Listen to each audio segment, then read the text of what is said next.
I'm still getting a ton of comments asking me, how do I price my pieces? What should I price this for? How much would you charge? There is a video, it's like 25 minutes long. All right, look at this video. Look at your device. Right below the video, the name of the channel, just Matt's Crazy Art. Click on that. Should come up to like the home, whatever. Look at the tabs across the top. Find videos. Click on that. Now you have all the videos in the order they were uploaded, dating all the way back, hundreds, all the way back over a year. Scroll down, pick your favorites. A lot of you already knew this, but you know, I'm not good with text, so somebody showed me that on a platform that I didn't know all the tricks, I'd be like, oh, that's pretty cool. So anyway, do that. Find the video that says how to sell art. It literally, the thumbnail photo says how to sell art. Click on that. Talks all about pricing. Now, for the shortened version, if you don't want to watch the whole 25-minute video, but you want to know right now, I need to price some stuff, I need a shortcut. Here is the key to pricing if you want to have a cutting edge, if you want to get ahead. Number one, stop thinking of this as a passive endeavor. Think of it as a sport. I'll be your coach if you want, or find a better coach. Get out there and be aggressive. Offense. Don't play defensive. Don't sit behind your table. Don't put stuff online and wait and hope and oh, nobody's buying anything. Be aggressive. Be excited. Go out there. Even if you're an introvert, there's ways that you can be aggressive without violating your personality and trying to be someone you're not. But pricing, this only works if you're aggressive. If you're not aggressive, this could really trip you up. So what I'm about to tell you, disclaimer, it's not going to work if you do this halfway. You have to do both steps. So here it is. Ready? And I'm going to write it down for you in a second, but step one, double your prices.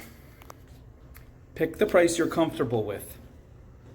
Not the price that you're greedy, like not the price that like, I think if I was a buyer, I would pay $20 for this, but I'd love to get 40, so I'll just put 40. No, 20 is your first, pick your number that you're comfortable with. I think I deserve, or not what you deserve. I think someone would pay 20 for this. Doesn't matter how much work you put into it. It doesn't matter how much you spend on supplies. What matters is honestly ask yourself, how much would someone pay for this? And if you're not sure, ask as many people as possible. Ask your friends, stop people anywhere, say, how much would you price this for? How much would you pay for this? So get that price, okay? And then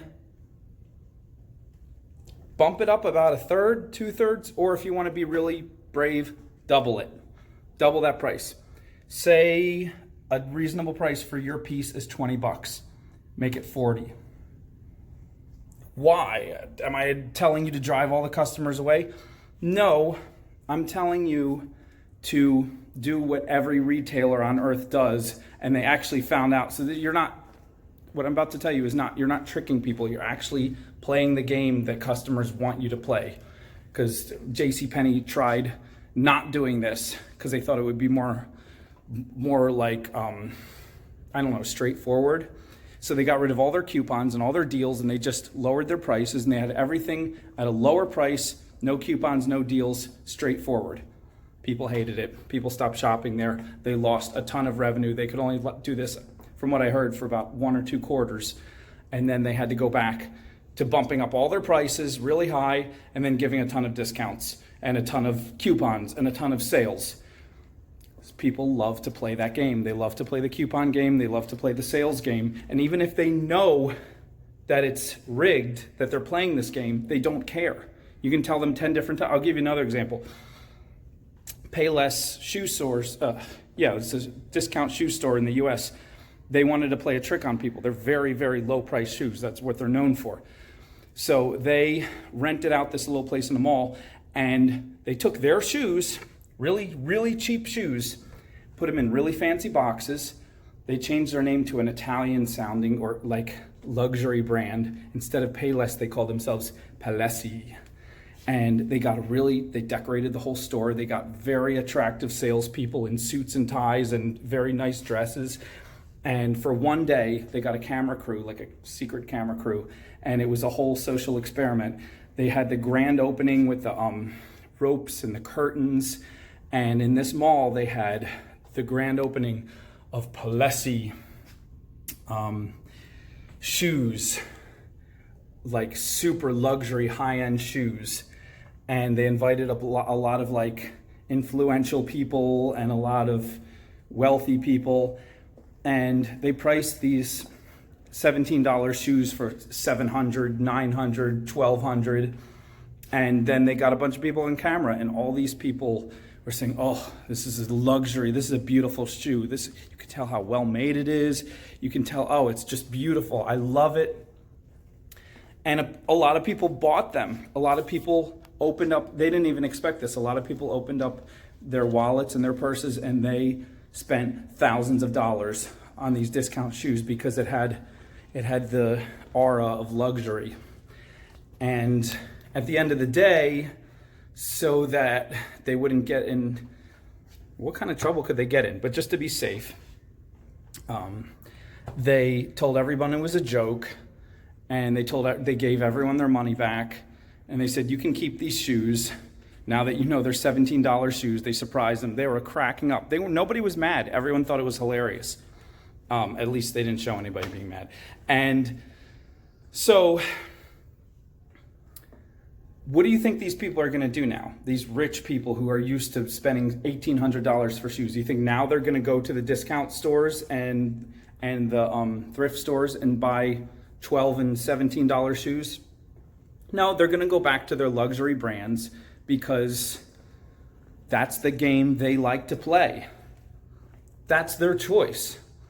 So what I'm telling you is, when you add, you have a handmade piece. It takes a lot of effort, a lot of practice, a lot of investment in materials and buying your spot to sell your stuff, or investing in time to get stuff online or whatever. Your $20 piece could probably easily go for hundreds if it was in some luxury brand name store, but it's not. So what you could do, this is just a suggestion, but I found this works really well if you follow through. Number one, double it. Take your $20 piece, put it for $40. Number two, engage the customer, because if they see $40 and they only want to spend $20, they're going to walk away. But they're going to linger long enough to look at it. So get them talking. What do you think about this piece? Do you like it? Blah, blah, blah. What do you like about it? Can I try it on you real quick? You don't have to buy it. Let's just see how it looks. Just hold it up in the mirror. Earrings, necklace, put it on their wrist. If it's a bracelet, try it on your finger. If it's a ring, engage them. You have to be aggressive, but friendly. Engage them.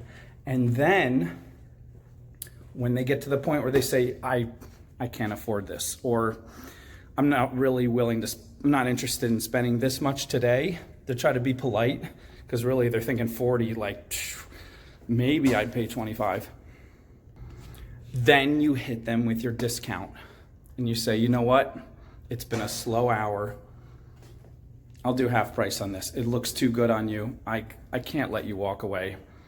I'm going to do half price just for you. Now, is that honest? Well, if you're not having a slow hour, if everybody is buying like crazy, then don't do the discount. Then sell it at that higher price, because maybe it is worth more than you realize. There's nothing wrong with that. But if you haven't sold a ton that hour and you would like to sell more, it's not dishonest to say it's been a slow hour and I'd like to give this to you for half price. And if they walk away and the next person, you do the same thing and give it to them for half price, and then the next person, they're not going to find each other and compare notes and say, he told us all the same thing. He or she gave it to us for half price, and I felt like I was the only one. Even if they do that, they're going to laugh. They're going to be like, oh, that's awesome. Like, we all got half price. That's super. People love discounts and sales and deals. And I do it this with a wide range. I don't just go from 40 to 20. Sometimes I'll say, you know what? It really has been a rough day for me. I'll let this go for 15 because I know I'm going to make more because I'm constantly making pieces and I don't worry. I don't like holding on to pieces unless it's something really special that it's like, you know, I want to give as a gift or something. I like stuff to move, so I will price something at 40 that I'm totally comfortable letting go for 15. So first I drop down to 25, then 20. And you can't make it sound weird like you're a used car salesman. You can't just throw, oh, how about 20? How about 15? Like, you have to practice like anything else until it becomes smooth. But basically, you know what, I'll let this go for 25. And then they're right on the edge. All right, you know what, half price, 20. It's yours. 20. And then if they're like, no, I really can't do it. Sometimes I'll be like, listen, how much do you have? Can you do 15? Do you have 15 on you? I'm like, you know what? I couldn't do this all day, but I'm gonna let this go for 15. Here you go, it's yours. And 90% of the time, not only will they buy it, they will love you. They will think you're super awesome because you're actually making it easier for them. If you think about it, like big stores, if they're going to get the discount, they have to go online and find the discount. They have to print the coupon. They have to find the coupon on their phone. They have to go through all these steps to get the discount. And some people like that. But you're doing all the steps for them. You're saying, here is your discount. You didn't have to do anything. Just pull out less money. Give it to, how would you like that if you went to the store, you went to get some food and then you're like, I can't afford to buy both the ice cream cone and the hamburger. I'm just gonna get an ice cream cone right now. And someone's like, oh yeah, just get the ice cream cone. I'll throw in the hamburger for half price. Imagine if that happened to you, how excited you would be. That's how excited you'll be making people all day. And it's real excitement. Like a couple times I doubted myself and I said, wait, am I being manipulative? And I would, say, I would have a mea culpa and be like, I've been kind of offering other people this, or I've been kind of, I'll start to tell them like and they'll be like, don't worry about it. Like, no, I'm happy. This is cool. I like how you do this. People will tell you you're good at selling, and you're like, I don't want to be good at selling. I want to be known as being good at art, a good artist. I don't want to be known as a salesperson, but they're happy. They're telling you, I'm happy about the sale. You made me happy today in my purchase, and therefore I'm going to come back and I'm going to enjoy it. And all the people that I see these smiles on, when they come back, they're like, you gave me this awesome deal last time, remember? You don't have to do it again, but I remembered, it made me happy, and I'm here to see you again because I had a great experience. And I'll be like, well, guess what? You get a discount today too. You get a discount. Everybody's getting a discount today. So anyway, sorry, I've been rambling for 13 minutes, but if this helped you, then, or if you think I left something out, throw it on the comments. I was going to write all this out on paper, but I just got going and I got to the story about Payless and everything, and so here it is. Anyway, see you guys next time. Reading material. I'll just let you read this synopsis of the whole video.